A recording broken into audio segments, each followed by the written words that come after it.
What's up, Gingy? What's up, Brandon? How you doing today? Pretty good, man. It's Nice. been a little bit of a long day. I like when I have long days. Mine was a long day as well. A lot of work today.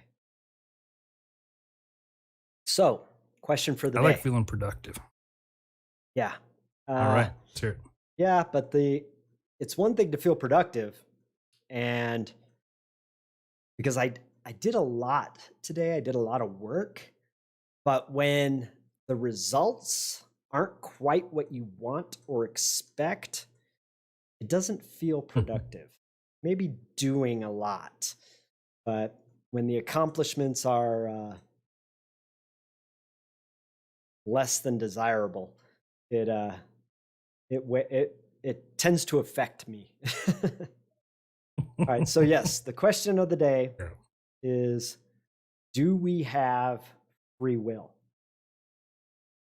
And so the first thing I want to Real. address with this question is the worldviews and the presuppositions which would accept the idea or concept of us having free will, and the worldviews and presuppositions that go along with those worldviews that would absolutely deny the concept or principle of free will.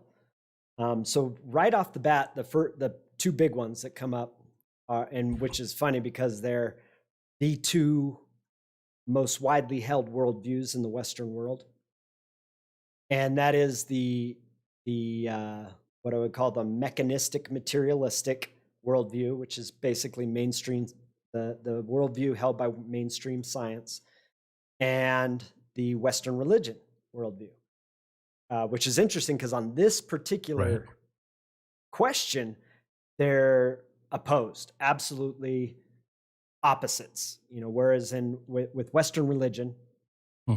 that is one of the fundamental principles is that you are endowed with free will. That God Right. Like it's a created gift. man, right? But gave it to me, gave him that free will. So in Western Hmm. religion, it is an absolute yes. There is free will. However, if you look at mechanistic materialism, the fully automatic model of the world, where where mind is the result, and I'll combine mind and consciousness. Mind and consciousness are merely the result of chemical reactions in the brain. Now, there's actually a huge problem with that presupposition, and I'm leaving out philosophies because if you incorporate many different Western philosophies, mind consciousness it, does come out of that uh, hole that mechanistic materialism places it in, where it's nothing more than chemical reactions. And here's the problem with that worldview: if mind and consciousness are merely the result of chemical reactions, well, then you can't hold anybody responsible or liable for or accountable for anything they do because they are merely the result of chemical reactions. Everything, right? How can you hold someone responsible or accountable to breaking the law if really they have no free will? It was some chemical reaction fired in their Right. head, and the action just happened, right? So I feel like that's one of the biggest problems, and not necessarily like I'm trying to prove it true or false right now, but let's look at like what's workable in the world. And if we adopt the purely, fully automatic model of the universe that your mind and your consciousness are merely the result of chemical reactions, well, then you can't hold anyone accountable for their actions because they're not accountable for their actions. They're not responsible for their actions. It's some chemical process that fired the action. So at some point, And that would assume that you could inject a specific chemical reaction and get a specific result back, right? absolutely. Yeah. Yeah. If that's all, Which would if give anybody else a control over. an Yeah, individual. yeah. And to some extent, in that fully automatic model of the universe, there is that suggestion. I mean, that's why the pharmaceutical industry is so big, is that, oh, we'll feed you some chemicals to offset that chemical imbalance you have so that you act right. Right. And I'm not saying all pharmaceuticals do that, but that's a big part of the marketing of many modern pharmaceuticals. But Is some like, of oh, them, look, you don't feel right, you don't act right. Oh, well, here's some chemicals that'll make things fire differently in your head so you feel right and you act right. And but again, that may that's what they be. do with depression, Yep. ADHD. Yep. All those things are behavioral issues that they try to correct with specific chemical cocktails. Exactly. And might not Yeah. be the most effective way of approaching things. It may be more effective to presume and assume that the mind and the consciousness and therefore actions are more than just the happenstance of some chemicals reacting together. And if they are, well, then now we can hold people accountable. People can take responsibility and not just say, well, it was the chemicals in my head that made me do it, you know? Um, so I think that there's a huge flaw in the fully automatic model, the mechanistic, materialistic worldview of consciousness, in that it doesn't allow for personal responsibility or accountability. And now, if you take a look at the religious point of view, that's why in the Western religion, why people are able to be held accountable, because they were given free will. So you have free will in the ideology of Western religion. So therefore, you are absolutely accountable and responsible for anything and everything you do. So the presupposition is in the Western religion worldview is that you are responsible for your actions. You know, not the devil made you do it, not that God made you do it. You have absolutely free will. So we have those two opposing sets of worldview and presuppositions. And then again, if you incorporate some of the concepts of philosophy, well, then you can maybe even create an amalgamation of philosophies and science here. That is and where I'd like to go with the conversation is, what is the most effective and workable set of presuppositions and worldview around free will? And then from there, kind of construct a worldview.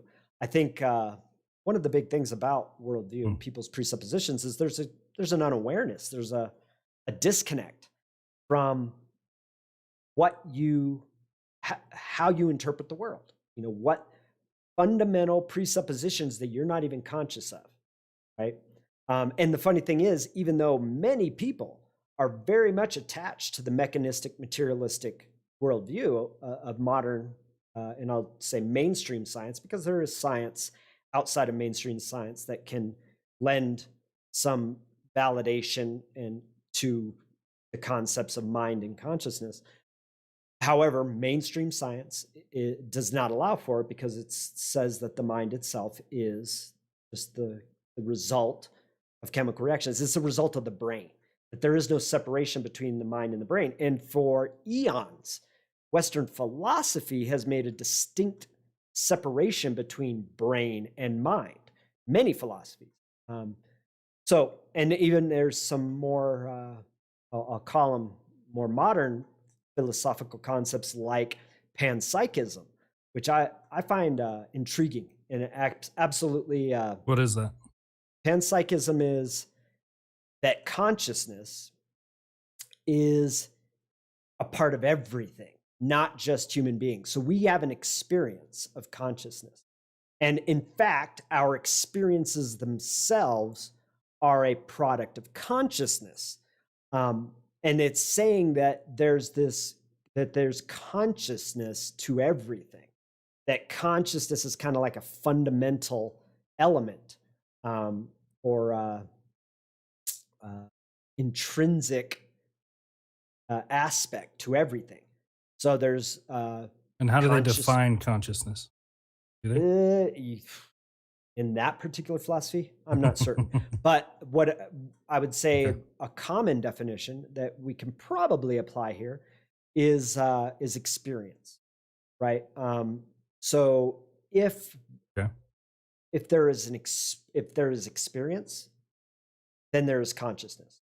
And of course, we can scientifically establish and prove through instrumentation and things like that that animals experience, right? That they have experience, that you can stimulate an animal in different ways to have it react in different ways. So therefore, it's having an experience of the stimulation, whether it's like, locking them up in a cage or putting electricity to them. This sounds really. I'm not a scientist. Uh, don't actually perform these types of experiments on animals. But it's really I mean, even if you show them the color red and you've got, electrodes hooked up to the brain and certain parts of their brain light up when you show them red, certain parts of their brain light up when you show them blue, they're having an experience of Right. red. They're having an experience of blue.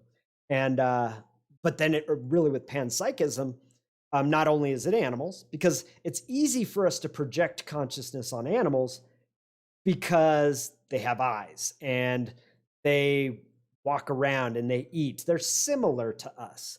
So it's not a stretch or far fetched Mhm. to Easily relatable.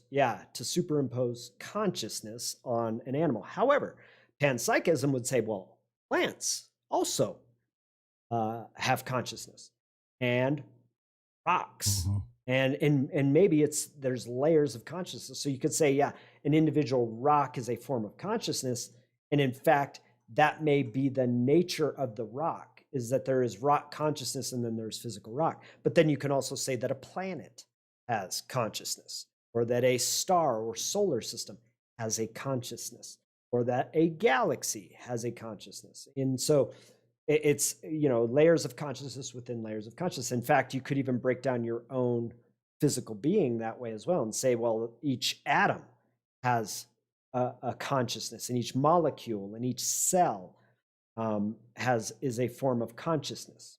Right? So so yes, and again, if you look at a cell, it interacts and reacts with its environment. So if experience, which is what's stimulating its reaction to the environment, is consciousness or a part of consciousness or an aspect of consciousness, well then yeah, it's probably not far-fetched to presume that a cell has consciousness. So in that sense, we could take Western philosophy, some of the principles and concepts of Western philosophy, and I mean, not that we're excluding religion, but you don't necessarily have to uh, be married to or prescribed to a particular religion in order to suggest that we have free will. But really the one thing here that I feel like you have to cut out of the equation for it to be a workable model. So again, I'm not saying it's false. I'm not saying that the mechanistic, materialistic worldview there that the mind and the consciousness is purely chemical reactions. I'm just saying it's not very workable as far as, okay, well, we need to Mhm. coexist. And if we're going to coexist, it's a more workable model is one that presumes that people are responsible and accountable for their actions. What do you think? I guess the first direction that I would go in addressing the question is, what do we mean by free will? Like, I would draw a distinction or create a definition around free will and say that's the choice to think the way I want to think, or to Right. act the way I want to act, or to feel the way I want to feel. And I don't think that Western culture is aligned in any one specific way around this topic, this question. And here's an example. So oftentimes you'll hear people place blame on somebody for saying, you made me feel a certain way. Right. You made me feel disappointed. You made me feel upset. You made me feel some kind of way. Hmm. And in that sense, no, they don't necessarily have free will in the situation.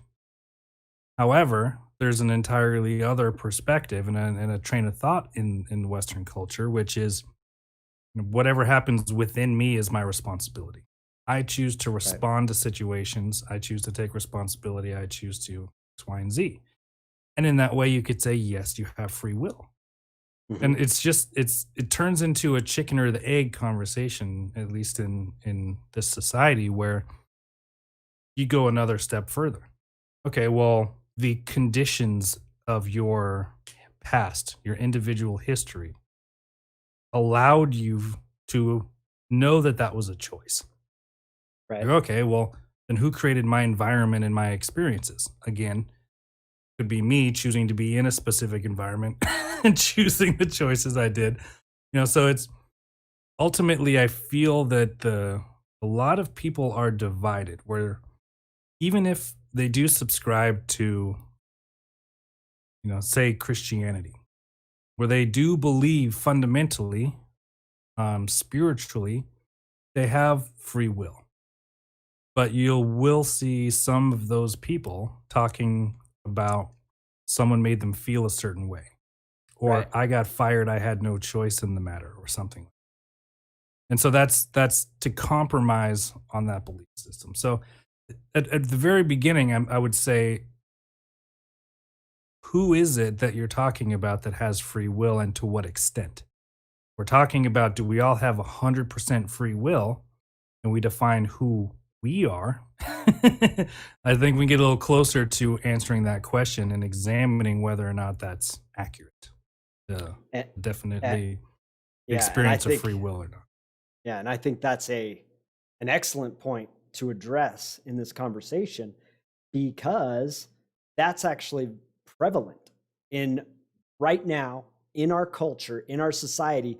There is a what I'll call a victim mentality where people are offended by something and it's because of what you did or you said. I have no choice. I have no free will in feeling or experiencing being offended. Is that is that so? So let's look at it. Let's break it down in a basic level. Like so, an individual. Let's say someone utters a particular phrase. I would be willing to bet that it depends on who utters that phrase as to how you react to it, right? Like, think about it. Did I ever If tell you like the Sadhguru did a little thing on that? who who There's did this a thing on guy it? in India. His name is Sadhguru, Sadguru, Okay, and it's just a 2 minute video. I think it's called the truest form of slavery or something like that. But he okay, gets up on stage and he goes, "Okay, everybody, can you see me? Can you see me? Point to me if you can see me." And they all point up on stage where he's standing. And he's like, "Nah, you got it wrong. You got it wrong. I'm not, you're watching the light fall upon me and reflect, and your eyes are and taking it and twisting the image upside down and interpreting the signals, and you're creating the image in your head. So you're really, everybody is seeing me within your head, right? Within yourself. So can you all hear so me? Can you so is point the to the right source of the answer to sound?" point like this? The whole thing. I, his point was pretty fantastic because at the very end he said, "You're seeing me within yourself, you're hearing me within yourself. Have you ever had an experience outside of yourself? No, you haven't. Every single thing, every sense that you have feeds internally for you to create an experience about." And he's like, who should dictate what happens within yourself? Somebody else? Because that's the truest form of slavery. Absolutely. Interesting. I like that. I like that take, and Yeah. I could get behind it, because interpretation is internal. So, and I think it speaks right into the, well, you've said something that offended me, or you've done something that hurt me. And so it's like, okay, we got to really like look at the nuances of these claims, because yes, you can physically hurt someone, right? You can walk up to someone, smack them in the face, and they can point the finger back at you and say, "You hurt me," right? And so You did it. is there personal responsibility in that? Well, we can really, again, we could really dive into that situation and see what occurred leading Mhm. up to the slap, and you know, and then you can make the assessment, have the opinion or have a judgment that, oh yeah, you had it coming, right? But and then there is at some level there's responsibility in that. You know, there is accountability. They didn't just randomly out of nowhere walk up to you and slap you in the face. So again, it's And looking at even if that, they but did, it's right. It's you got to look at, you know, where do we draw that line of accountability and responsibility? And in your question and the way that you are folding this in with this conversation about free will, because there are many people who believe and act under the presupposition that if I'm feeling a certain way and you just did something, what you did made me feel that way, which is suggesting, again, it's really it's falling into that mechanistic, materialistic, right, worldview, that you have no accountability or responsibility for how you feel. It's just chemical reactions happening in your head, and because you took a certain action and you caused that action caused certain Mhm. chemicals to react in my head, well then yeah, I'm not responsible for how I'm feeling.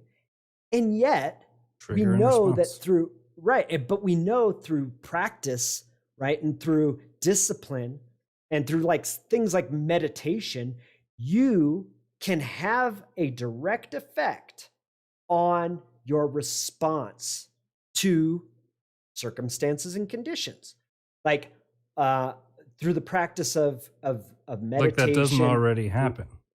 right, through Like meditation, through even without the inspiration, practices, right. really that's what's going on.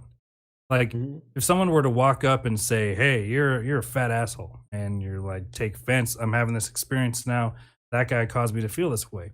But say he ran up to you and yelled it at you in Japanese or something. Would you have taken it offense? He Well, meant no, the because same you don't thing, understand it. Right, but but you don't because you understand don't it. associate specific meanings with those words, Right, that that comes into the interpretation of the representation, meaning right, words.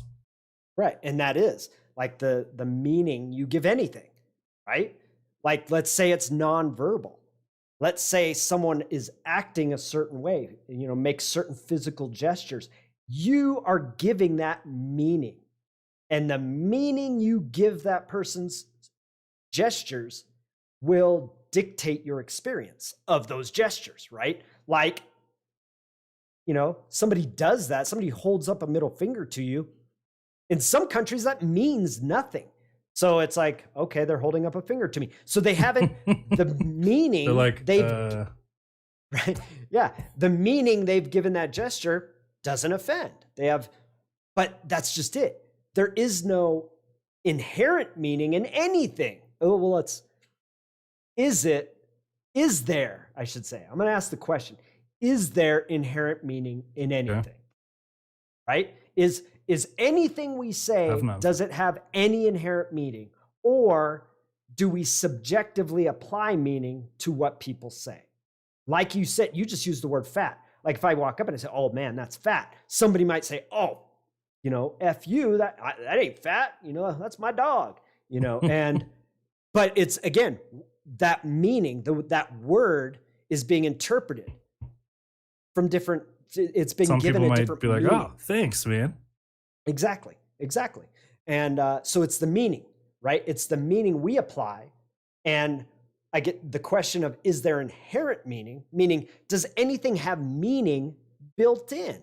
Or is meaning subjective? It's just something we apply. Now, and I'm not, and I don't want mean to suggest that everything is completely meaningless, throw everything away, because as again, what's workable as a society is that we do agree on, you know, acceptable behaviors, an acceptable range of meaning, right? Uh, and then Well, what the so fact those is, principles are important. meaning exists. We're just identifying its source, where it comes from. The Right, origin of meaning is not inherent with everything. In right, my experience, my opinion, right, it right. is No, because something we that. well, our Yeah, meaning is go ahead. translated through our language. We invented language, so we invented the words. So all we have to give something meaning is the thoughts and language we use to interpret or to express the meaning. So yes, meaning we create. We create it through symbols such And that's as all types of words and language. thoughts. That's Absolutely. verbal language, that's sign language, that's body Body language, language. Yep. that's energetic language and impression. That's all the language. Absolutely. Because in some cultures, their practice is to get right up in someone's face when they're talking to them, and it's like a sign of respect, and because that's been a part of their culture for generations and they have that as part of it, they don't give that experience any negative connotation or meaning, right? If somebody walks right up in your face, that's perfectly acceptable. But in the Western world, somebody gets right up in your Yeah, face, that's and respectful. aggression. Yeah, that's aggression. And it's like, you've given that. I mean, you don't even have to be thinking about it. It's You don't go have to time. have a conscious thought. Yeah, well, you immediately react. You immediately react because of your worldview, which is made up of your presuppositions and your beliefs and your experiences in your culture, all feed into that worldview. So if somebody gets right up in your face, you don't have to think about whether or not this person is being aggressive, whether or not this person is invading your space, whether or not you don't have to have a single thought about any of that. You will have an immediate reaction, right? And And you'll notice that even every individual have a different reaction to that same scenario. Like right. you get up in And my face, I'll be confused. I'm like, what's going on? I don't get it. right, And other right, people, they'll straight go for a headbutt. Other people right, will be apologetic. Everyone will have their own reaction to whatever they think that means. Someone's right, upset, someone's respectful, someone's happy, someone's whatever. right. So someone here online has also made the statement, intent is often behind meaning, much like context behind a phrase. What do you think about that, Jinji? Intent behind the meaning. Say that one No, more time. no. Intent is often behind the meaning, much like context behind a phrase. So, for instance, let's Okay. dissect this and see what's being said here. So, intent behind a meaning. So, again, if there's no inherent meaning in anything, right? And there's a gesture. Let's go back to the example of the gesture. Like you and I were longtime Okay. friends, right? Right. So if I were to flip you the bird, how are you going to react? Seeing And as how we and have multiple definitions for that, well, I probably there would you go. laugh. So right, exactly. So there's an intent because also I have when I do it because of the nature of our relationship, there's no malintent, right? I'm messing with you. Yeah. I'm joking with you. And so the intent It's behind, endearing. yeah, exactly. It may not be endearing to anyone else, but between you and I, right, there's an intent behind the gesture, which you and I gave a meaning of like, oh, they're playing. Someone outside of us who doesn't know us, doesn't know the nature of our relationship, they may apply a completely different meaning. And again, they're speaking as about the So context of a phrase. And I would say let me ask beyond the this. context of a phrase, the context of a gesture, the context of any circumstance and condition Mhm. helps to define and uh, changes or influences the meaning that we apply to it. Absolutely. So when we talk about, I would say it one more time. The intent is often behind the meaning. Yes. Intent behind the meaning. So And that much would like, mean that and again, my there's a, hold intent. on, there's a comparison. Okay. Okay. So there, like an analogy. So intent is often behind the meaning, much like context behind a phrase. So just diving into the first half of that, um, the intent behind the meaning to me implies that the intent that I hold behind whatever action I'm taking, verbal, nonverbal, whatever the communication is, Mhm. helps define the meaning that I give it. So if Right. I'm Right. intending to Well, make you it smile or to give you a exactly. compliment, I may do something and think that what I'm doing is the meaning. The meaning of this is, Right. joking or enduring or whatever it is. However, on the receiving end of that, I Yeah, would it's not wonder necessarily if going to be the interpreted that way. intent I would wonder if the intent behind the meaning that I'm giving will translate to the meaning and the intent that they assume I had. Because Right. oftentimes in conversation, I'll double check with people. What did you mean when you said that? Or why did you say that? What was your motivation? Because I'm looking to get behind the act itself. And Right. oftentimes what I'll find is like, oh, man, I was I was way up. Way Here I off. am Right. thinking that you were trying to pay me a compliment or something, but your intent was to offend. And here I Right. am oblivious, more so Right. curious as to what the motivation or intent was behind it. So I if I look at that and compare it to the context behind the- what is it, the language The context of a phrase. of a phrase.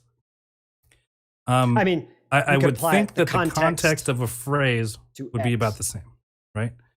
Right. Because you could communicate in a specific context, which Right. I don't necessarily know if the context will remain the exact It's not, same it's, well, or that it the is other person is because experiencing through the same context. exactly, because that's Go ahead. experientially, the experience is not necessarily happening for the same for each individual. So, like you said, you took what someone said as a compliment because the context of that situation, you were interpreting it as a friendly situation. However, they were interpreting it another way. So when they made the comment with the intent of offending you, you didn't take it that way. And I think you really touched on something that I feel is so absolutely essential to a workable society is asking the question, where'd you go? Is asking the question whether or not someone has a certain intention or not. So lost Gingy there for a second, so I assume he'll be reconnecting shortly. Um, but that's definitely something to consider and address is defining the context, asking the intent instead of presuming and assuming we know the meaning. I feel like that would be workable as far as in relationships, in partnerships, in whether it be at work or at home in your personal relationships, or even in professional relationships and friendships. That so often, especially in relationships where we are connected to or close with uh, people, we automatically have presumptions and assumptions about the meaning of their actions, the meaning of their words. And so often it isn't the case. And and just to be mindful in those moments, especially if you're reacting negatively, if you're having an experience of a negative reaction, meaning like you're feeling tension or you're feeling stress or you're feeling hurt or you're feeling mad or sad, whatever, to really stop in that moment, being mindful that, okay, I'm reacting to this in this way because I have given it this meaning, and their intent wasn't necessarily that meaning. You've missed quite a bit, but what the hell? What's up with your internet, man? I have no idea what happened. Okay, so I just went on a little trip on the importance and the significance of actually clarifying someone's intent. You know, so like if you have a negative experience, right, when someone acts a certain way or says a certain thing or whatever, especially with those we're closest to, because we have a tendency with people who we're close with, people we're in close relationship with, or people in our family or things like that, we project, we automatically presume we know the meaning of their action or of their language I or call whatever it assign else. and define. Right. And being rather than reacting immediately and, you know, on the meaning you've already projected on the act or the words, stepping back and being mindful of, okay, I'm reacting, I'm feeling mad, sad, you know, stressed, anxiety, whatever, because of the meaning I'm giving this phrase or this action or whatever.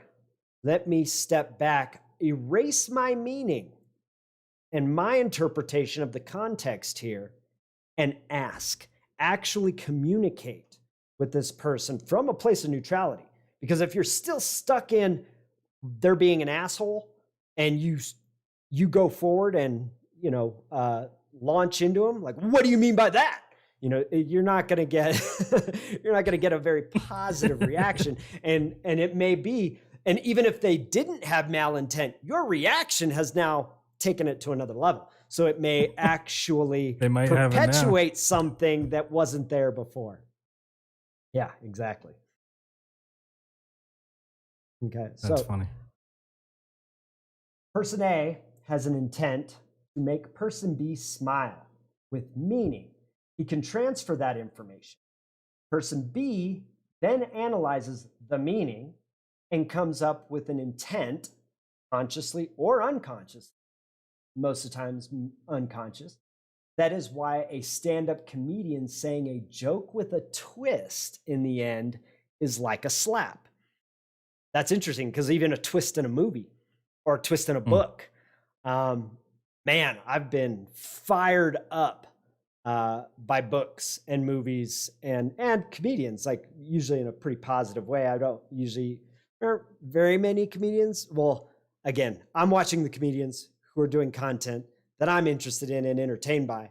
I avoid comedians that are doing the type of material that I'm just like, oh, that's lame, or that's cheap, or that's, you know, whatever. So I'm already drawn in by comedians that already are performing in a way that I'm entertained by.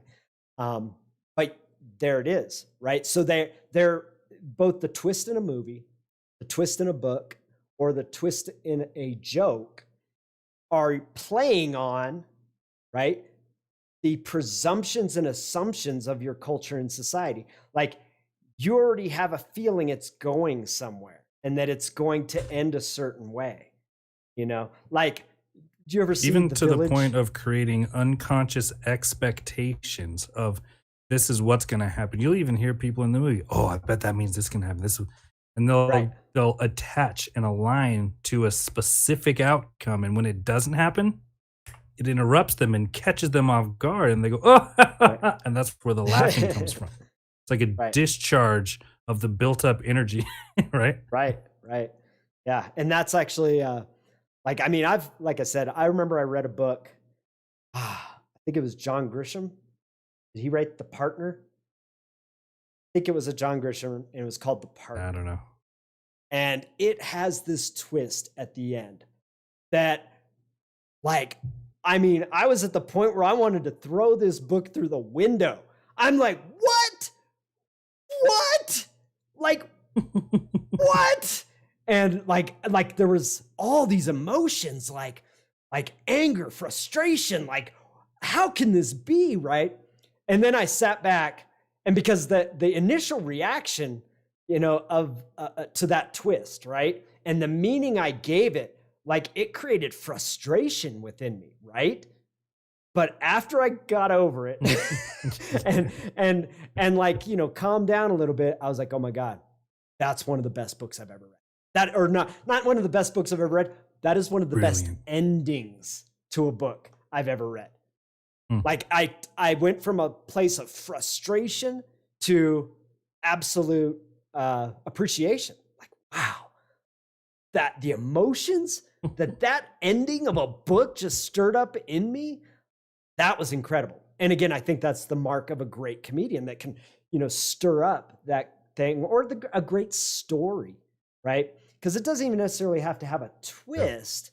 Yeah. It's just the meaning that culturally speaking, based on our presuppositions as a society and the worldview that we have in common, that people are going to react in a certain way. And so you could structure a story or a song or whatever in a certain way that it's going to get a fairly consistent reaction, but not absolute.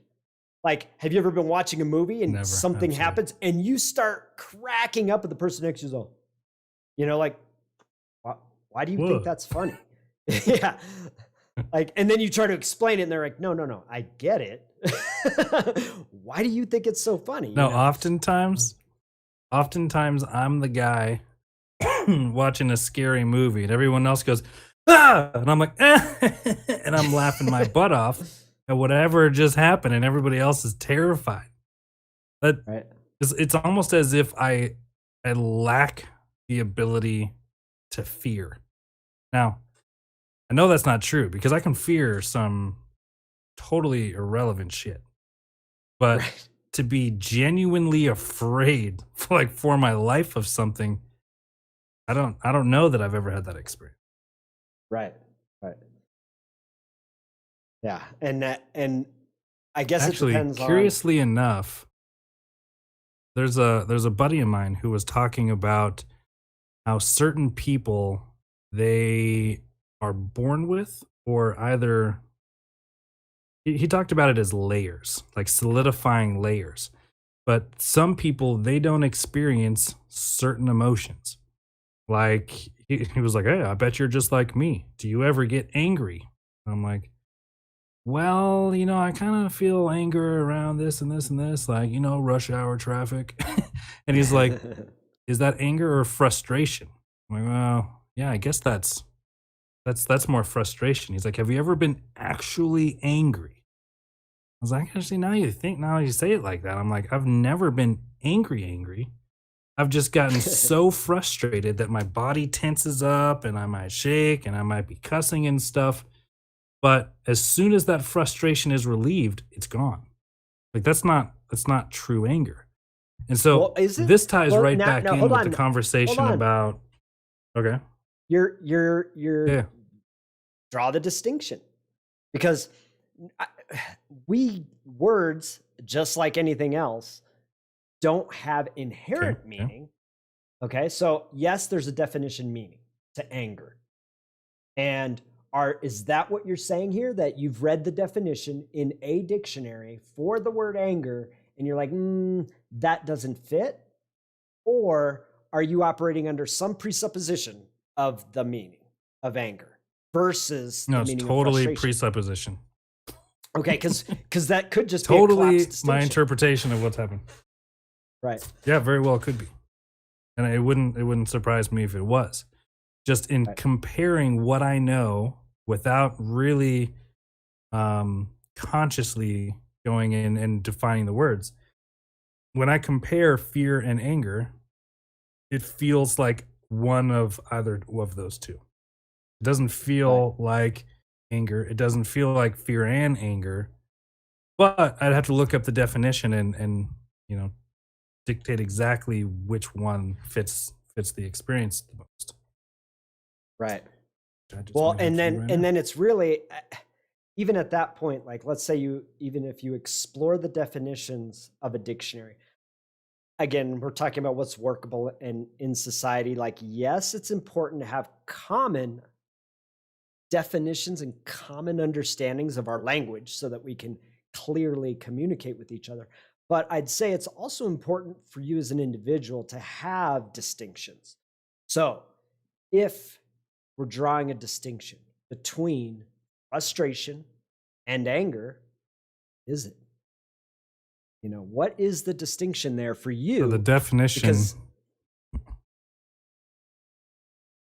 are you want the bringing up the definition? Yeah, sure. Yeah. The definition of anger is a strong feeling of annoyance, displeasure, or hostility. Now let's check out Okay. what the definition of frustration is. And that's feeling or expressing distress and annoyance, especially because of inability to change or achieve something. So they're both kind Okay, of so there I hear a circling around distinction of distress one and has to annoyance. do right, but one of them has a distinction of not being able to change it. Does that mean not being able to Or change your feeling, or not being able to achieve change the something. situation? The situation, Okay. I think, is what it's referring to. So it's either Okay, well, you can't change okay, so the if you're talking about situation. traffic, then that would be anger, Mhm. because you can't change traffic, right? No. That would be frustration. Frustration is the inability to change or achieve something. Oh, If I can't you read change anger traffic first? and I can't achieve a faster speed, that would be frustration. Okay, Anger is I that heard. without the qualification of changing or creating something. Okay, I heard it the other way around. I thought the first thing you read was frustration, and the second thing was anger. Clearly, I wasn't paying attention. Okay, so frustration So the real is distinction there basically is you anger. can't do anything about it. Right, yeah. Frustration is anger, but you can't do anything about it. Anger, you could do something about the situation. Yeah. Am I reading into that right? Okay. So then that begs the Okay. question: what can you do about something? Ever goes back to free choice. Well, your reaction to it, you absolutely can change, because you could take a few deep breaths while you're in traffic and you can shift your experience of rush hour traffic. Couldn't you? Or are you Yeah, just thus changing chemical it from frustration to anger. reactions? Can't do anything about it. It's anger. So if you can meditate on every emotion or every moment of frustration and Right. change your experience of it, then is it even frustration? It's just anger. It's Now I'm thinking I've been angry my whole life. Here's the thing. So we've drawn the distinction, right? So if you can't, and again, it's good. It's good to have clarity on the words that we use. So from now on, I'm clear. If I cannot change it, I'm frustrated. If I can change it, well, then I'm just angry. And now I'm wondering, okay, well, so which one is, because again, presupposition, damn it, Gingy, presupposition is that anger is greater, that anger is something more intense, that anger is something more negative, but that's not necessarily so. And then looking at frustration, my presuppositions and worldview up until this point was that frustration was like, it's like minor anger. It's not that big a deal. However, I almost feel like there would be a more intense experience if I felt there was nothing I could do to change it. So I guess that's something to look at, is how I've been classifying my own internal experience of anger and frustration. And you need to get your internet fixed is what you need to do. So Dude, I know it. I just did a little soft reboot, so we'll see if. okay. So where I went with this before you or after you were cut off was looking at like my presuppositions around those words, right? Frustration and anger. Up until now, I've always like categorized anger as like, oh, well, that's bad. Frustration's okay. But then I'm thinking, based on the distinction we Right. just drew based on language, I'm like, well, I feel like I would have a more intense feeling if my experience was I couldn't do anything about it. So now I've like, for me personally, anger and frustration have switched places. Now frustration's bad because there's also that experience of I can't do anything about it. Whereas anger's not that bad because at least I can do something about it.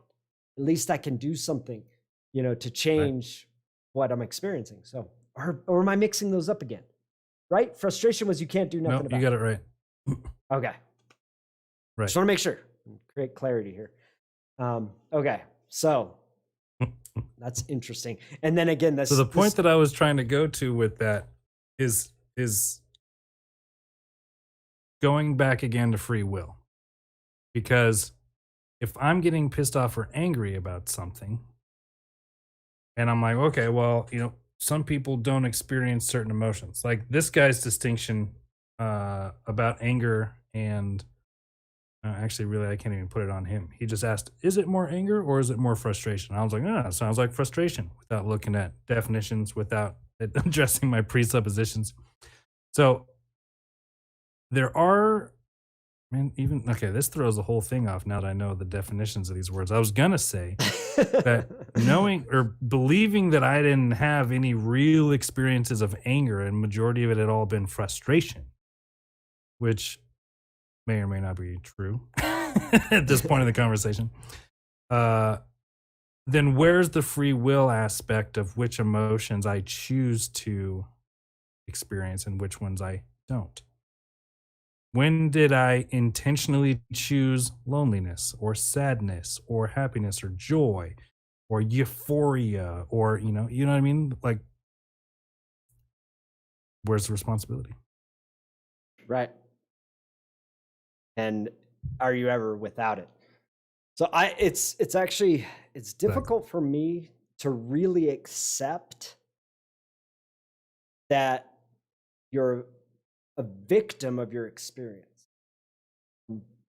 Just from my personal experience, I know that through work that I do and just through framing, being mindful of how I'm experiencing something or the immediate reaction that I'm having, how I can shift into a different place completely around something. And depending on, the nature of the circumstances or conditions or what's being said or anything else. I do it daily, it feels like. Absolutely. I mean, I'd say that's a mindfulness conversation. I think that's really why it's such a big thing in our culture, even in business now. The mindful leader and the mindful company and the mindful executives. You know what I mean? There's mindfulness is they're full of mind. Oh my God, it's as big a fad as anything, and it's huge in every aspect of our culture and society right now. And I think what's another word for that? Good reason. Presence. Of mindfulness, presence. Yeah, being present, and being present to your experience, right? And being present to the meaning you create around anything, because at the root of the experience is some meaning.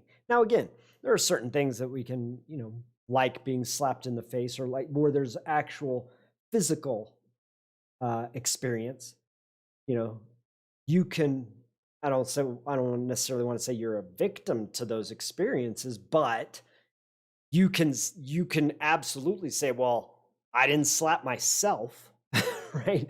So, but you're not necessarily responsible for the, and I'm gonna be real precision with this, real precise.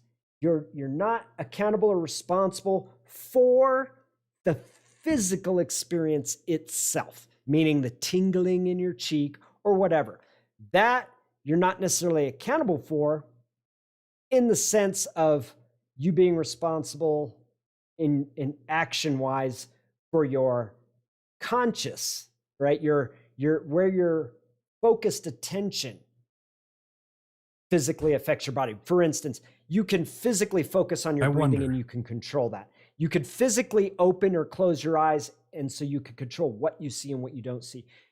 So, and you can open your mouth and you could close your mouth and you can, put food in your mouth. So taste. So there's many aspects that through conscious intention, you are physically responsible for, but then like the actual tingling in the cheek. And now I'm not saying that through some level of mindfulness, you couldn't adjust the way your physical body reacts to something, because clearly that there's evidence that seems to support that, like people walking on hot coals and things like that, where it's as if they've achieved a state of mind that allows them to overcome a certain physical reaction. Like I saw what's his name, David Blaine on Joe Rogan the other day.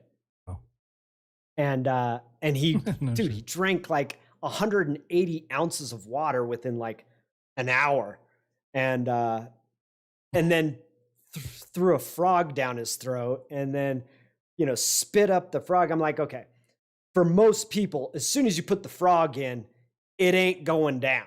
You may get it a little bit down, but then your body's immediately gonna shoot it out.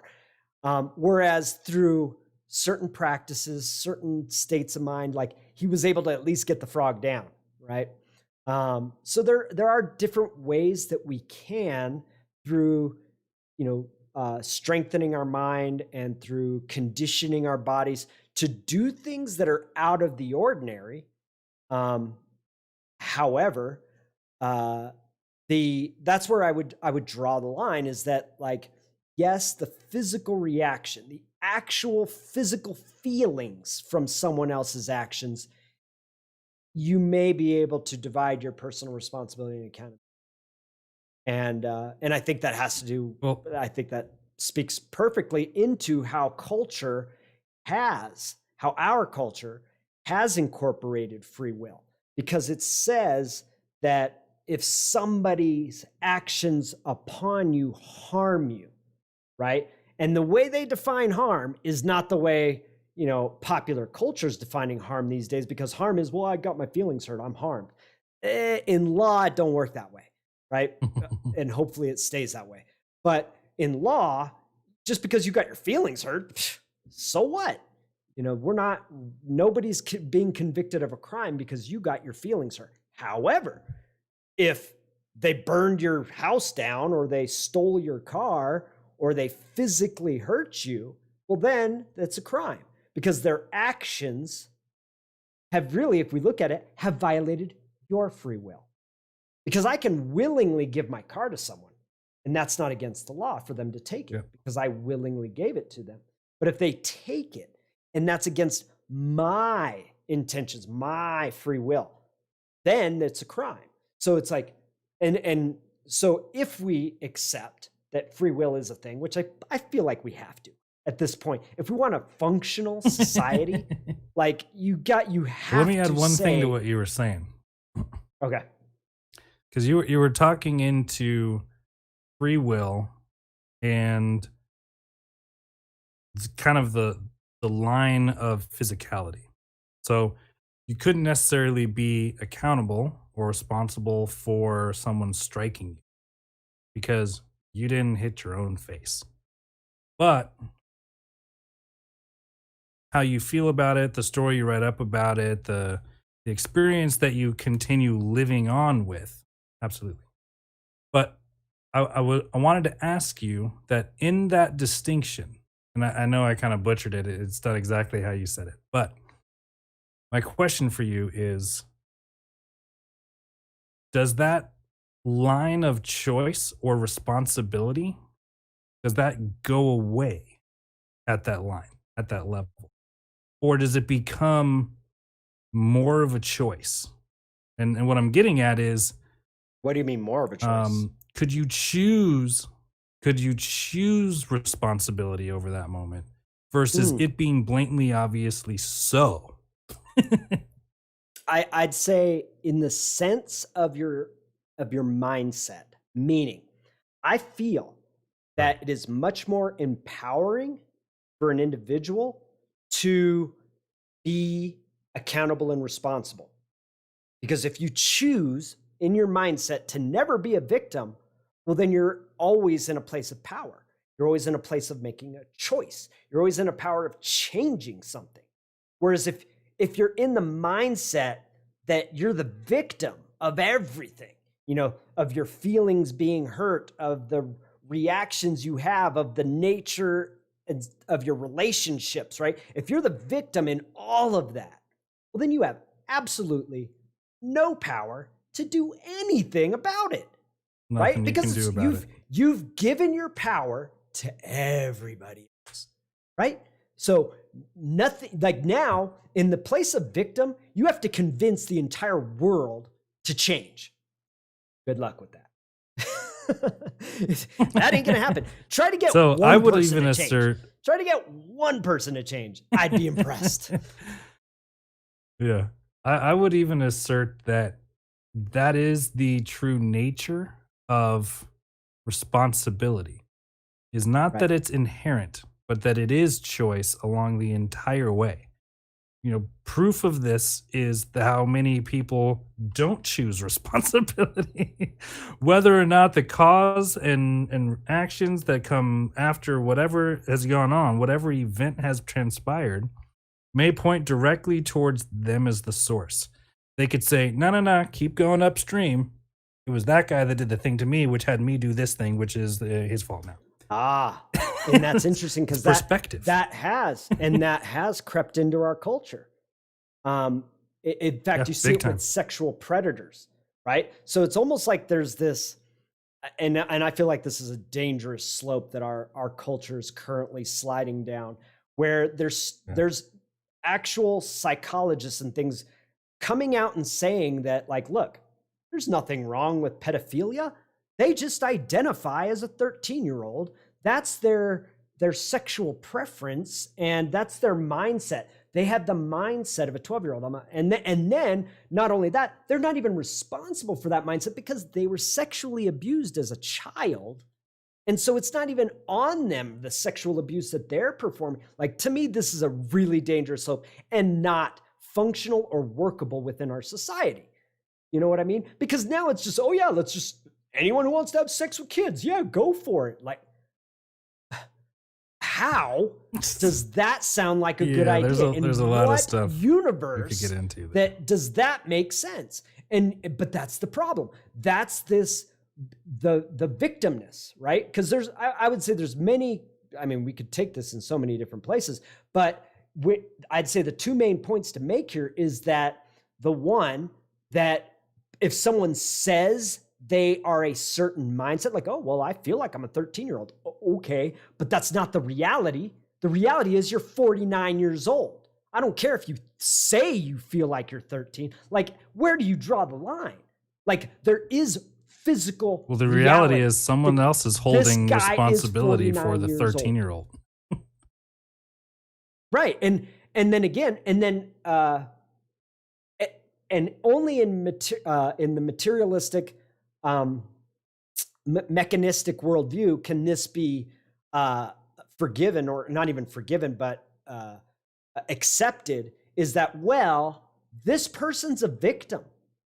You know what? Like, so you can't hold them responsible or accountable, because then that only works in the mechanistic worldview, because what you're saying is that their brain, their mind, and their consciousness is purely the effects of chemical reactions. And because they were abused as a child, certain chemical reactions occur in their head in certain situations, and therefore can't be held accountable. But then you have to take that all the way, and you have to say, well, then nobody is. Nobody is. Nobody's accountable. Nobody's responsible, right? That's the logical conclusion to that. So like I said, I don't feel that this is a workable principle or philosophy for us to operate under as a society. That like I again, think it's you important have to take into account physical reality. Yeah, I mean, and we don't go full steam on anything in this free. Not like that. Like Right. this is something you and I were talking about years ago when the pro-life stuff was going on and real heavy. It was abundantly clear to me that none of those people were pro-life. They were pro-fetuses. They didn't care about the death penalty. They didn't care about factory farming. They didn't care about quality of life in prison systems or in poor, parts of the nation and stuff. It was a specific type of life. And so in this Right. way, they're like, well, let's do the same thing.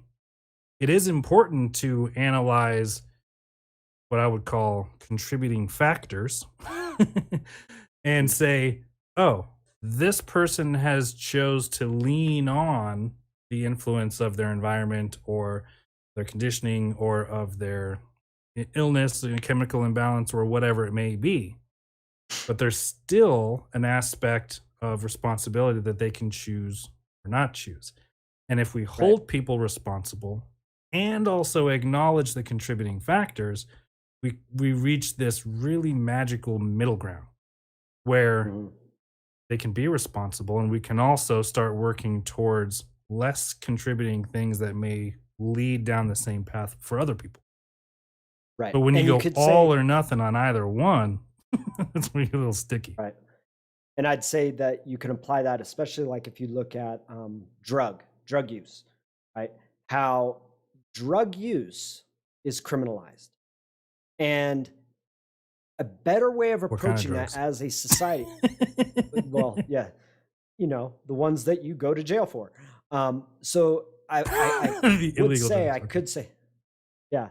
So it's been criminalized, right? The use of many drugs is criminalized. However, if we're talking about addiction, right, and we're talking about addiction to the point of negatively affecting a person's health and well-being, both physically and mentally, and affecting the health and well-being of people around them, is this a criminal issue, or should it be addressed as a criminal issue, or should it be addressed as a medical issue, as a psychological issue? Or psychological. Yeah. Right? Because again, I don't feel like we should take away responsibility. Like, yeah, they may have had it really bad, and that's some people's way of coping with their negative experiences is drug use. I get that. Okay, so yes, maybe criminalizing it isn't the best way of approaching that, but it's not. Depends on the result that you're But looking for. saying they're not, but also Right. saying they're not accountable or responsible is not effective. You say, yes, you are absolutely accountable and responsible, because think about this. How much better will their recovery be if you give them the power of, you are accountable, you are responsible? It's not because of the things that have happened to you that you do drugs. You have free will, you make the choice to do drugs. And now, because I acknowledge I make the choice to do drugs, well, then I also acknowledge that I have the power, regardless of my past, to not do drugs. So I feel like that's a much more powerful approach than justifying someone's actions as, oh, well, they had it bad. Yeah, well, show me one person who doesn't think they had it bad. Yes, there are different degrees of bad, and some people have had some pretty shitty things happen to them that I wouldn't want happening to me, but there are very few people out there in the world who go like, fuck, my life has been so awesome. It's awesome every day. Every day's been awesome. It's just not like that. Like, people, it's relative. We all have a roller coaster in Right. our lives. Absolutely. And at some point, we've felt cheated. We've felt, that, we're not getting a fair deal in the world, and that that this unfair world has harmed us and damaged us. Like, everyone has an experience like that, at least one, probably a lot more. Let me address these questions that are coming in. Can we Yeah, say mind delusion is you can- killing it, man. I'm stoked he's on. Yeah. Can we say you can have free will if you are acting consciously, and you do not have free will once your actions are performed unconsciously? Okay, so here's a distinction. Free will, right? In the sense of mindfulness, because that's how I read that first statement, is there's a sense of mindfulness, right, in the action, and therefore it's free will. And then there's absent-mindedness, right? A lack of presence, which that's like being on automatic pilot, which is like, 99.9% of the world, 99.9% of the time. We're not all yogis and gurus walking around elevated in our mindfulness. We have moments of it. And when we're clear and choose it on a regular basis and build it in as a habit, then we're intentional. However, I don't know if you can excuse that if you're an automatic, that it's not free will. It's just, I would say at that point, Well, that's the part of thing. your free will is not That's being present to how you're acting and interpreting and expressing things in the world. Free will is still at play. You're just choosing out of your own free will to not acknowledge the responsibility in something. Right. Yeah. Just And then he like, says, polygraphs. it's like when you build embodied habits and patterns in your life. Like, Mhm. I could choose to drill in the idea of responsibility and see responsibility in everything in the world. I'm like, oh, look at that fist fight in Portugal. I'm responsible. Oh, look at the wars going on in this part of the world. I'm responsible. I could choose to get that so ingrained and so embodied that it's my automatic go to. So that even when I'm asleep, my dreams are in responsibility, right? Like totally permeated my unconscious. And so would that mean that my unconscious is not an act of free will? If I've intentionally built in my automatics the way that I chose through free will. You see what I'm saying? Okay. Yes. And I feel like this is also addressing mind delusion's question in that, so that, yes, because we are at some level responsible for our, whether you want to call it subconscious, unconscious, superconscious, that part of our consciousness that's outside of our focused attention, right? Our waking conscious. Mhm. So, and through our Floodlight. actions, through our habits, right? The floodlight versus the spotlight. And through our actions and through our experiences and through our beliefs, we shape that subconscious to the point where it's just really what all we've created is an automation, because we can change it. Just like Right. if I automatically reach for alcohol when I'm feeling uneasy, right?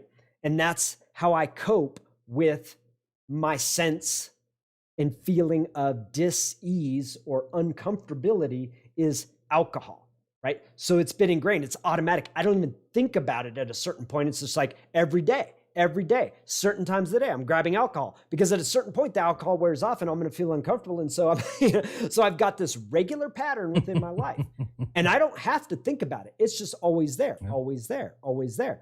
And so I'm not being present to it. I'm not being conscious of it.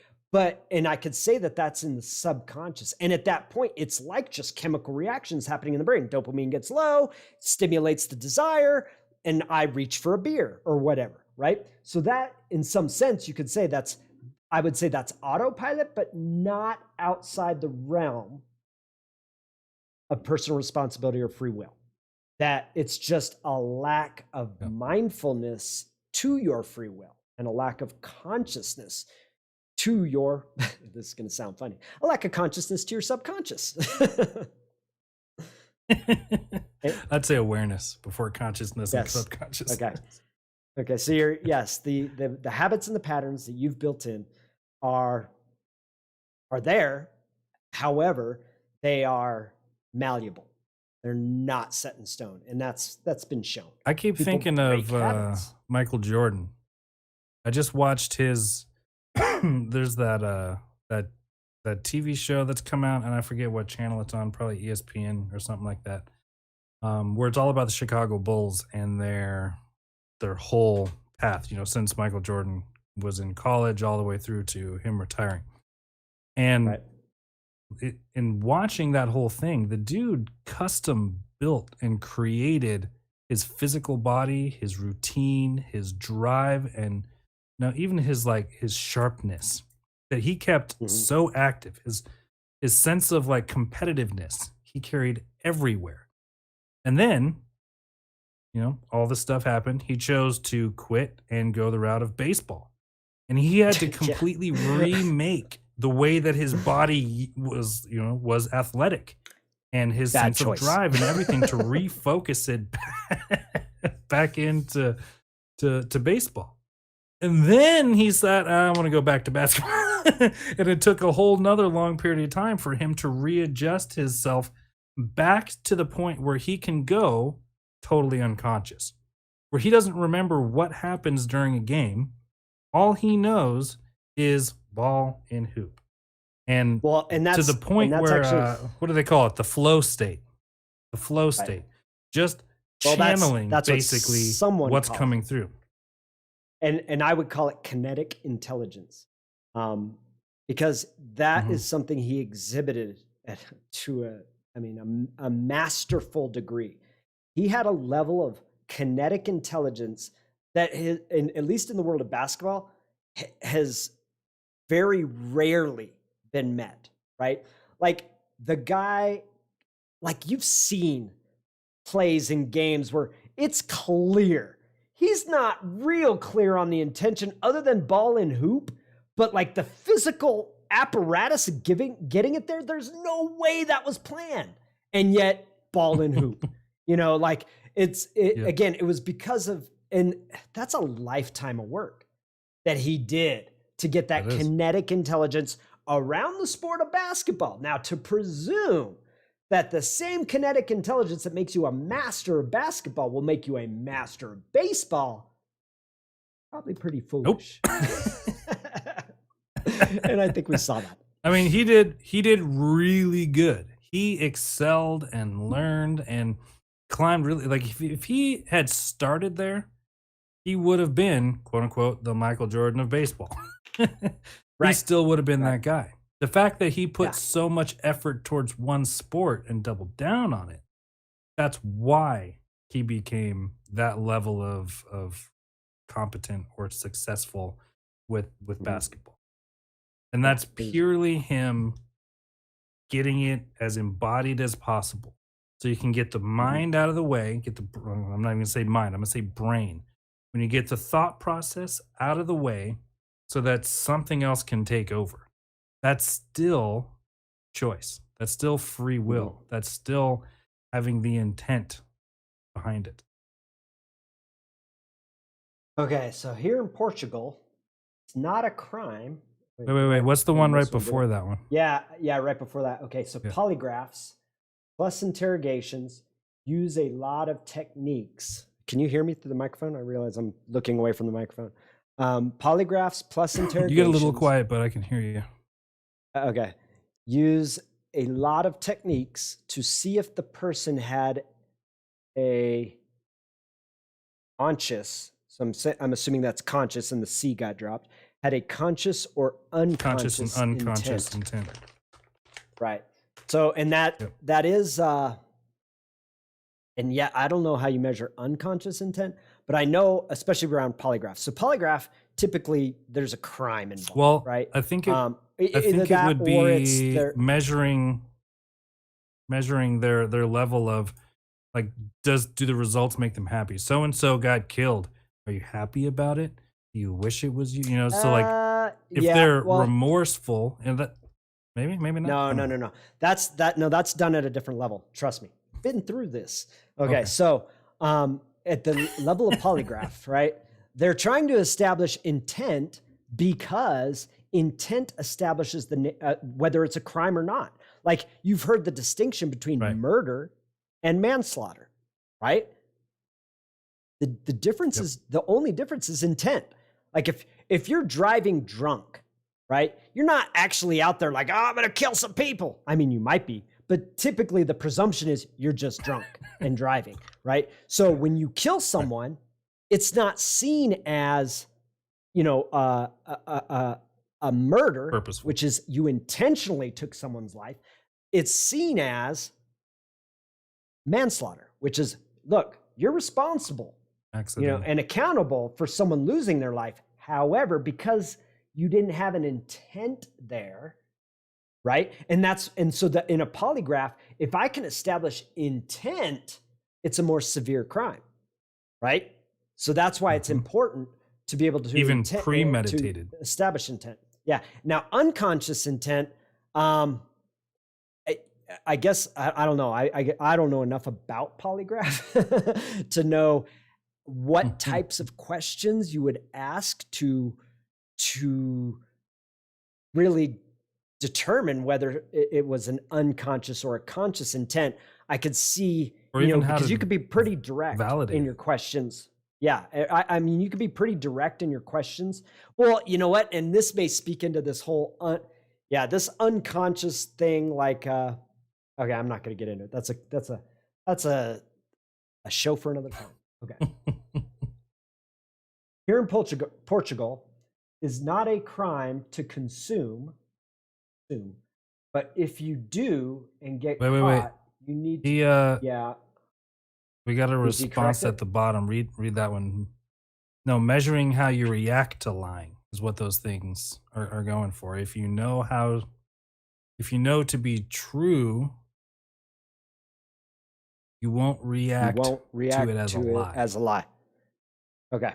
And so I guess that could Mhm. relate even to unconscious in that you're going to react a certain way to a question, to stimulus, right? And if deep down, even though like, because here's the thing about intention and consciousness is people can convince themselves of something that isn't true and they believe it. You know what I mean? Like, I didn't murder that person. Yeah. There's no way. Right. And so they can really get it into their mind that they did not commit this crime or they did not intentionally, whatever.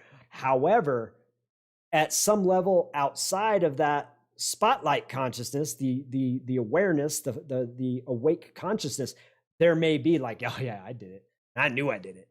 And so that may be how you're measuring it is that the stimulus is regardless of whether you have convinced yourself of the true or not true nature of whatever it is, the subconscious is like, dude, you know, you know, you know.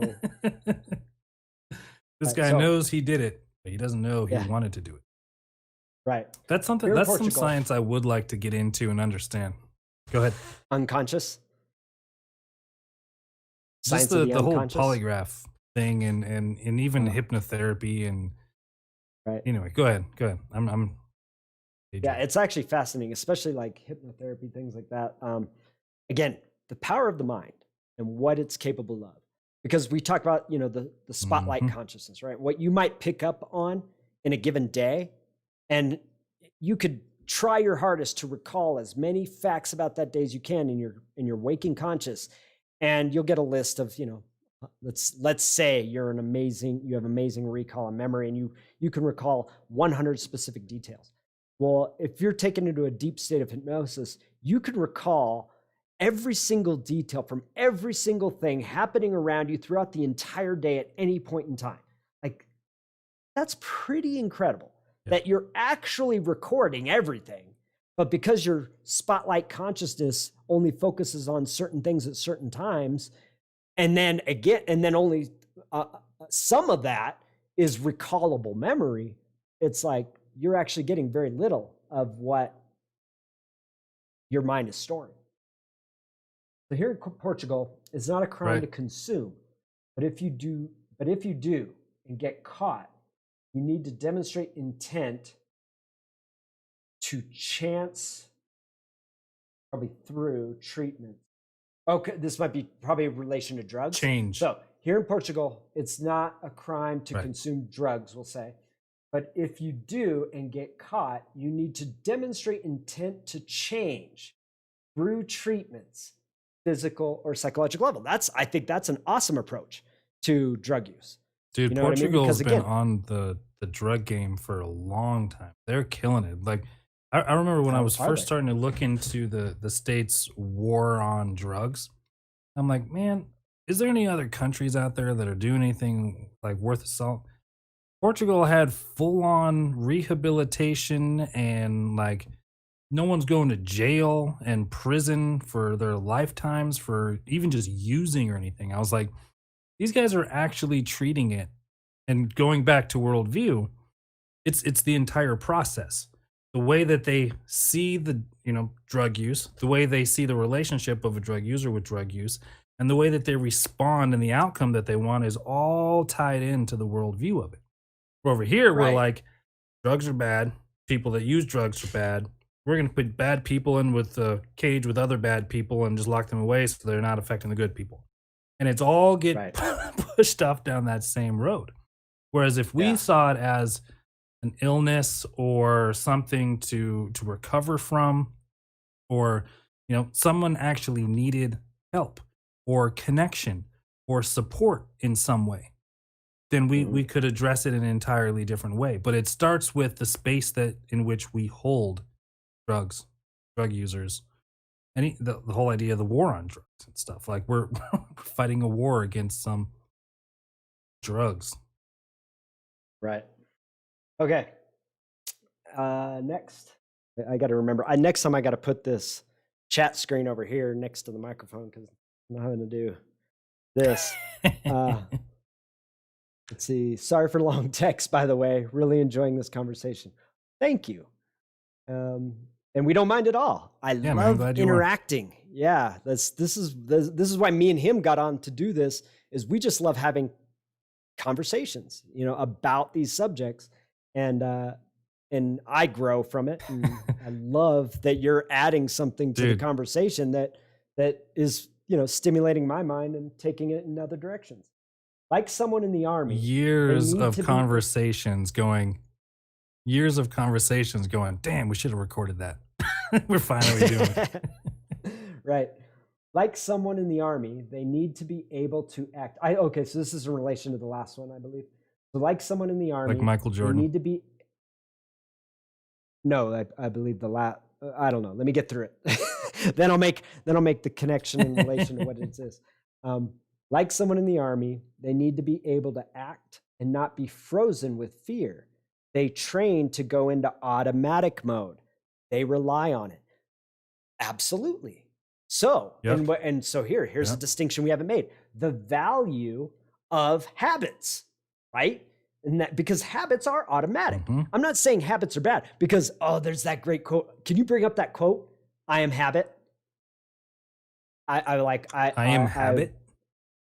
Yeah, it's a Yeah, poem. let me go.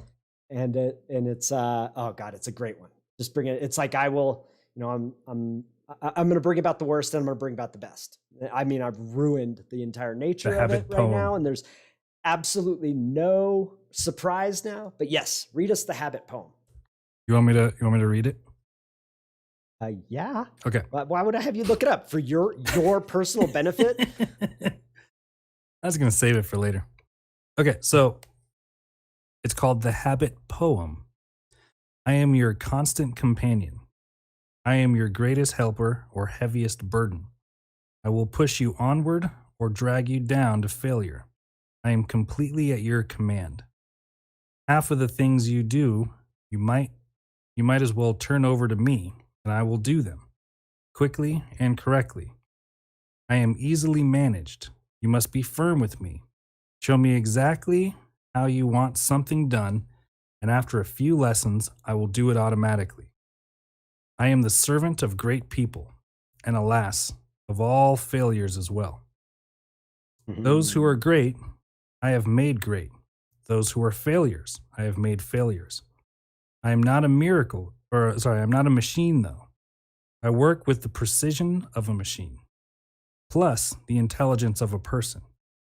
You may run me for profit or run me for ruin.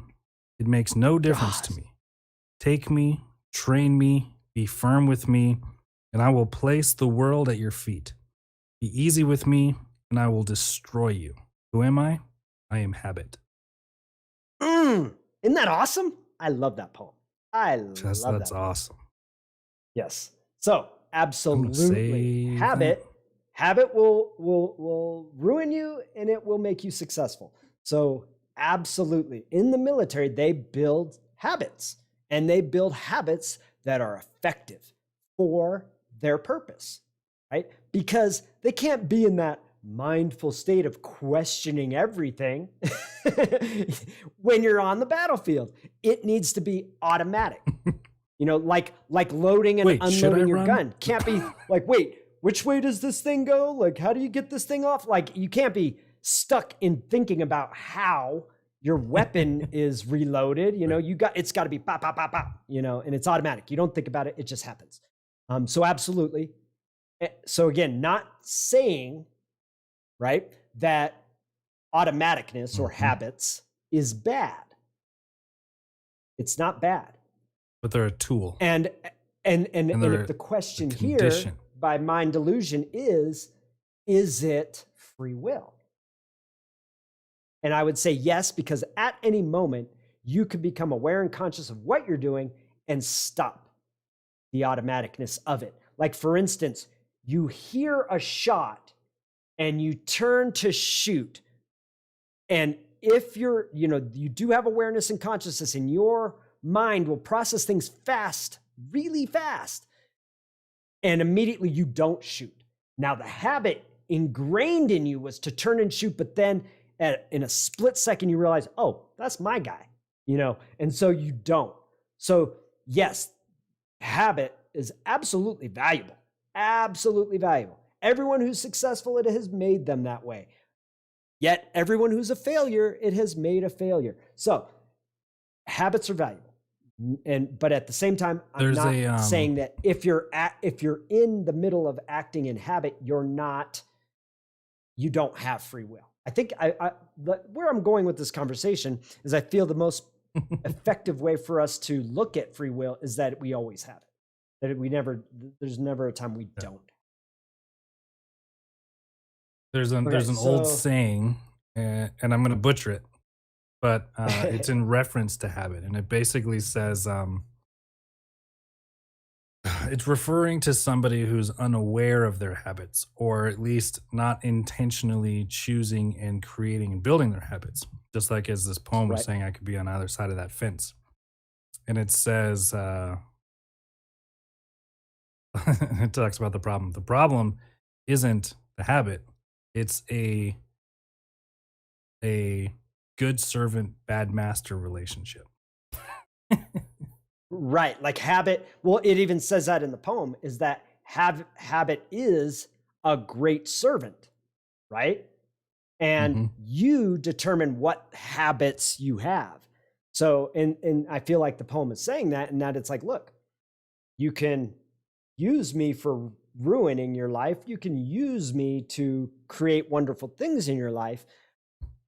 But that's really up to you, the master, right? So yes, habit makes a great servant, right?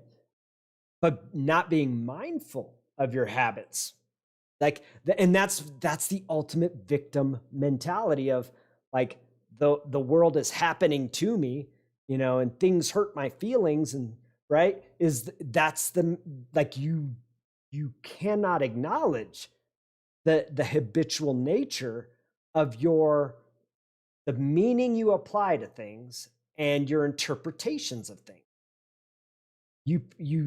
There is no mindfulness around that at all, but those things are habitual. And that, again, this is that conversation of worldview. We're unaware of probably 90% of the things that make us interpret and give the meaning to things. And that's generous. You know what I mean? Like, yeah, there's presuppositions that have never been questioned. Like even in let's look at the entire Western world, right? We have a certain presupposition that the foundational reality is objective, and that these centers of consciousness are subjective and are just interpreting reality, that the objective world is truth, and that the subjective, the interpreters are not truth, right? And our interpretations are not truth, right? What if you switch that presupposition, that there is no objective reality, and that all is the function of consciousness, which I believe maybe where panpsychism is going, is that like, look, the physical reality is this function of consciousness in itself, is that consciousness projects itself. And again, I'm not quoting that. I know very little about this philosophy. I heard everything's got consciousness, and I was like, yeah, that's awesome. And then I projected my own beliefs around consciousness onto this philosophy. So it may have nothing to do with panpsychism, Right. but I love the word and I love the concept. And so I already have my own philosophies around consciousness in the physical world. So for me, there is definitely something intrinsically valuable in seeing consciousness that way, and maybe even flipping the script on the nature of reality. What if what we think of as subjective is the true nature of reality, and what we think is an objective world is purely the function of that consciousness, is meaning we project reality. And because with that presupposition, everything changes. I mean, the nature of your religions change, the nature of your physical sciences change. Again, I'm not saying this is what's so, but I have a feeling that that's ultimately where you would lead if you take like phenomenology or ontology, those philosophies. I feel like if you really take those to the logical conclusion, it's got to flip the script, that the fundamental reality becomes the subjective, the phenomenological, right? And see, And you don't that, even need to identify and make a new decision. And to me, it's enough to ask the question, what if? What if right. people and nature are not separate? What would that mean? Mhm. How would that impact our beliefs and how we go through the day, how we go through the world? Not to Mhm. say that, oh, they're intrinsically and make up our mind about something else, staying open to the possibility. Because for all we know, all this comes down in 10 years and we rebuild some brand new worldview that's even better. Like, Mhm. I'm not firm and stuck on any belief that I have, but I Right. find it incredibly important to stay aware of the fact that they're a belief and that they are Right. subject to change. Right. Yeah. And I actually do lean towards those philosophies that have a more holistic kind of view of the world and universe, like Zen, like phenomenology, ontology. This you can't really separate being Phenomenosophy. from environment, right? Yeah, that's why we named the show Phenomenosophy. Right? The experience, the wisdom of experience, or the experience of wisdom. Um, but there is that even in physical science, you cannot separate a being from its environment. They define each other. It's the yin and the yang.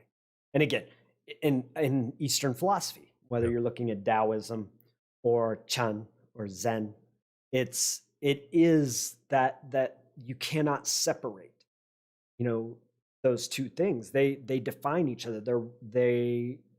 They're a whole, right? And so I do definitely, to me, again, if we're talking about what's functional and workable and beneficial as a worldview for a culture and a society, I feel like those are far more functional. In fact, how do you even have a green movement if you don't see that?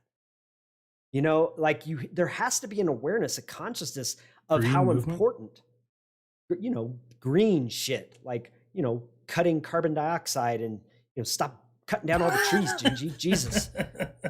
Okay. So how do you have something Green like that shit. if there isn't some kind of presupposition of the importance of the environment to us?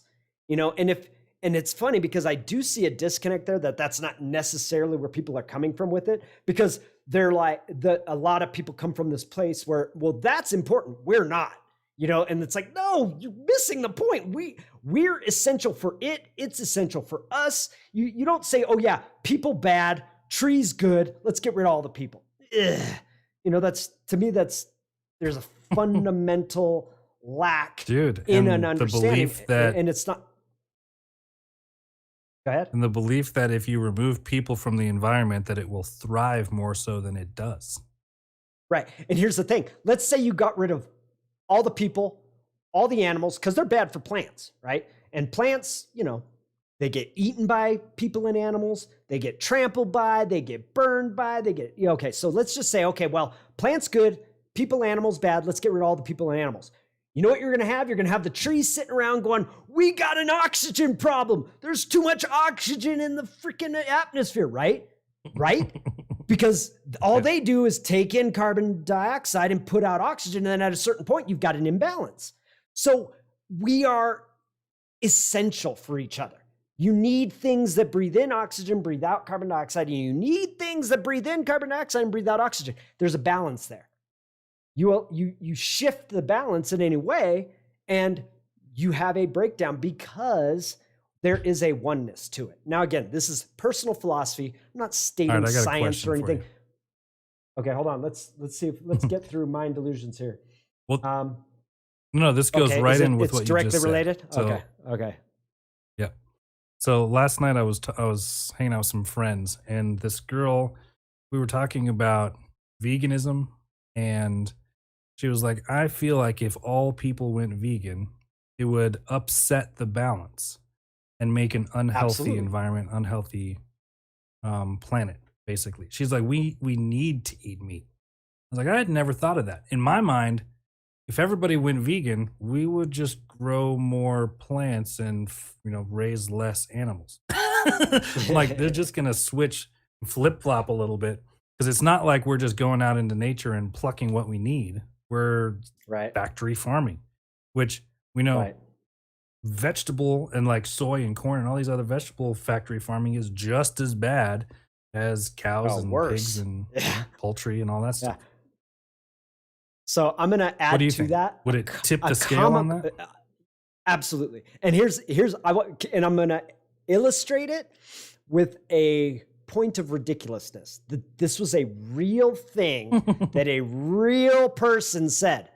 It was a woman, and she made the statement that what we need to do is we need to take all the carnivorous animals and isolate them so that they can't eat other animals because that's cruel. This is real. She really said this. And then just start feeding them vegetables. What's the purpose? Does that sound to stop them from being cruel, to stop them from killing other animals? We need to isolate all the carnivores. To make them nice.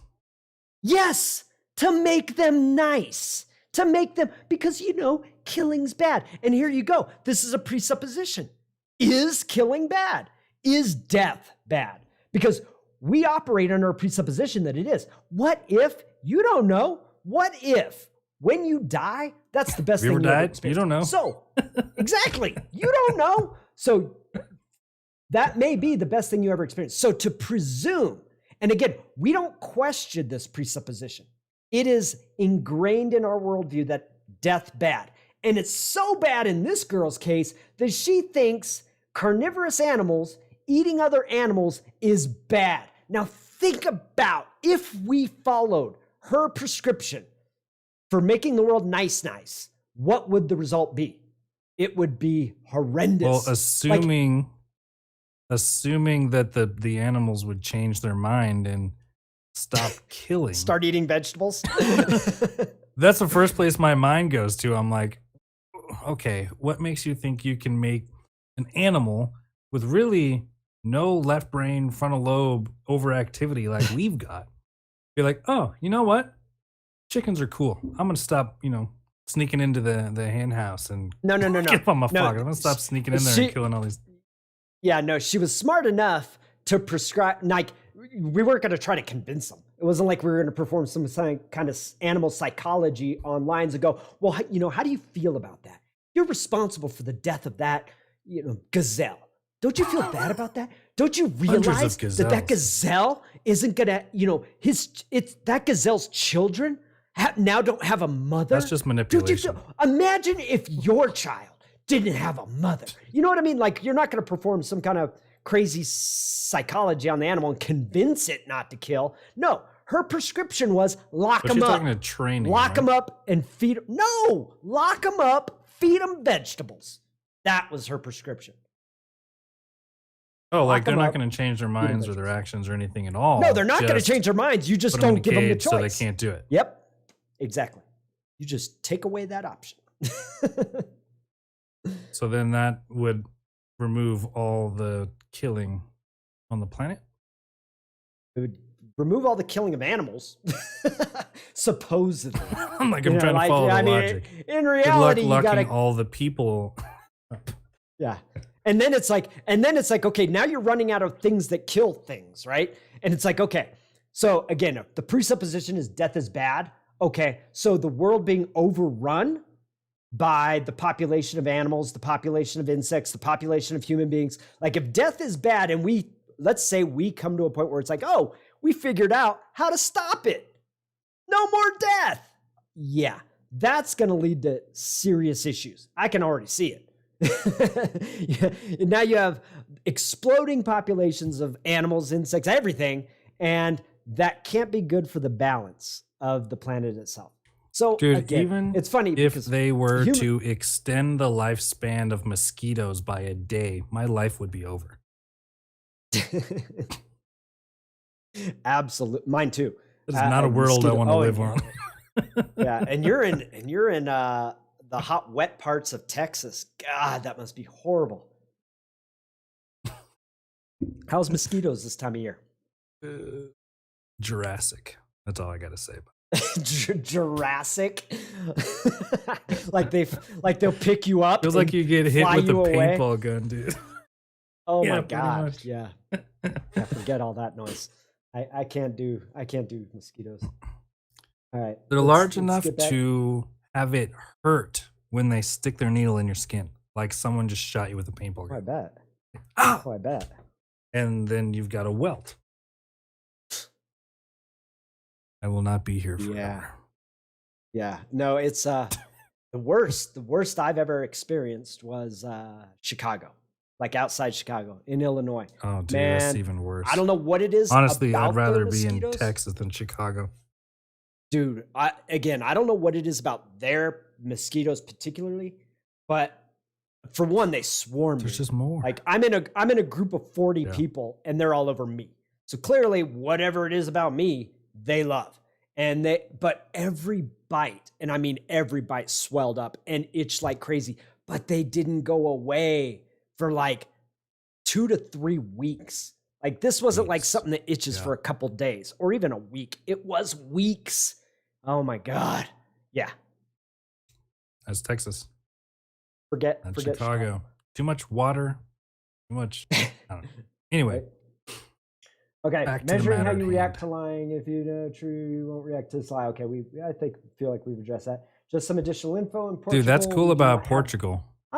life sentences. They also don't have life sentences. The maximum sentence for any crime is 25 years. Again, reasonable. You know what I mean? Like, That's awesome. yeah, 25 years. Like, If you come out, you're a repeat offender, you're going to go back in for another 25. Another 25. Makes sense. I think that's reasonable. Like, and especially imagine the resignation and apathy in the mind of someone with a life sentence. Oh, dude. Yeah, I'm sure some crazy ass shit happens with people with multiple life sentences, all serving sentences together, right? They're all together in this place where none of them give up. None of them care. They're all up for whatever. Yeah, that's probably a pretty chaotic place where nobody gives a damn because it's like, what? You're gonna give me more? You're gonna give me more than 160 years? Like, I ain't got nothing to lose. Give me another life sentence. Yeah, another one on top of the 4 I already got. Go for it, right? And then discipline is a form of habit.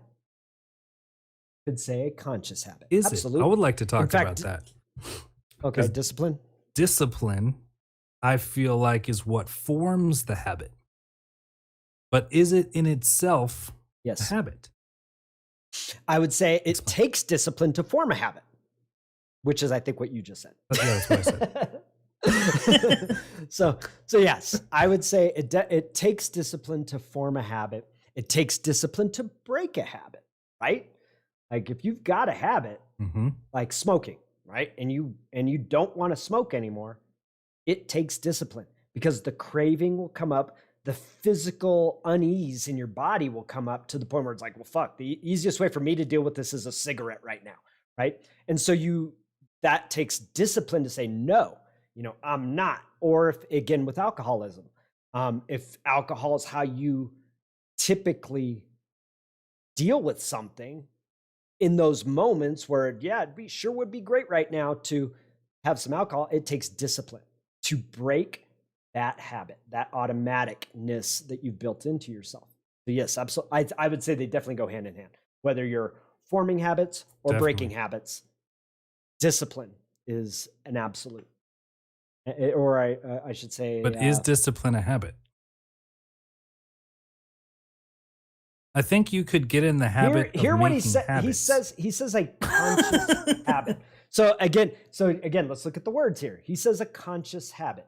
So let's define, because his understanding of what conscious is, right? That may be what we're talking about here in his definitions of conscious habit, right? So we're modifying the word habit with the word conscious. Okay, so it's not just your typical run-of-the-mill habit, it's a conscious habit. So now we have to take what is the meaning of, because we've altered the meaning of habit, we've modified it with the word conscious, right?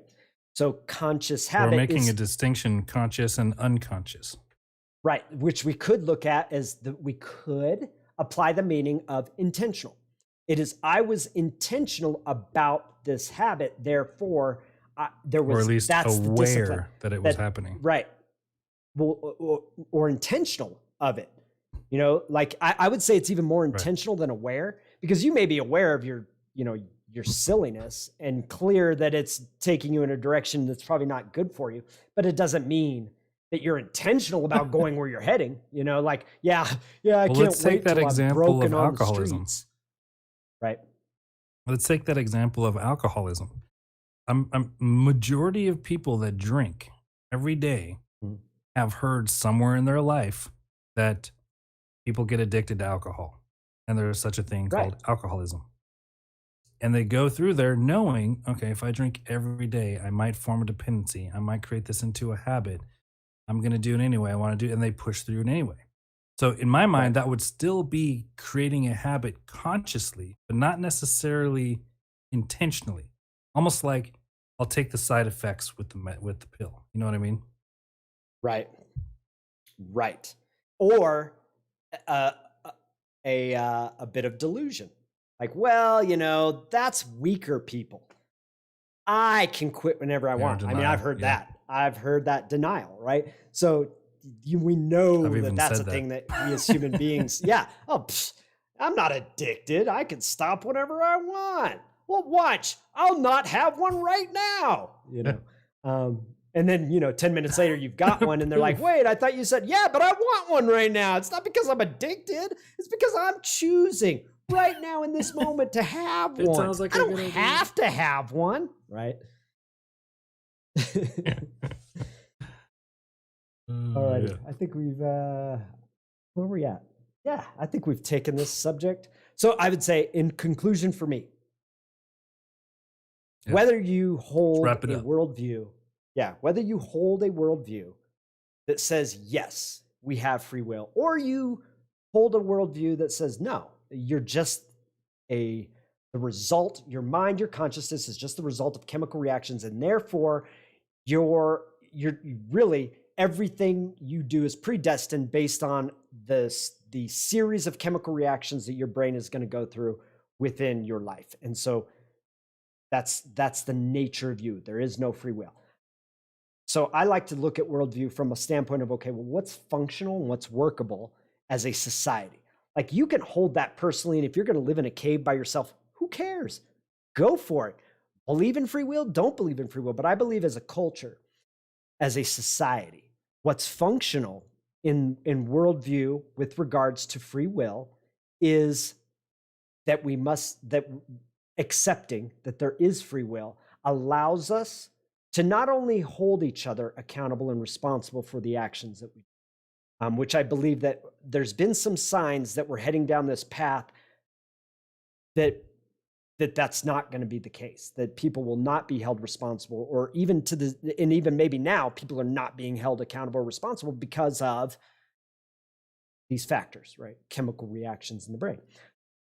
I don't believe that's functional. I believe what's functional is to say, yes, we do have free will, and yes, we are accountable. And I believe it's the best thing for human beings to take on for themselves, even if it's just let's say the rest of the world says, nope, none of us have free will. We're all automatons. We're all robots. And, you know, I would say for the individual, it is much more empowering in your life to stand in a place and to have that presupposition that I have free will, because I now am empowered to shift and change and transform and transcend obstacles, challenges, circumstances, and conditions.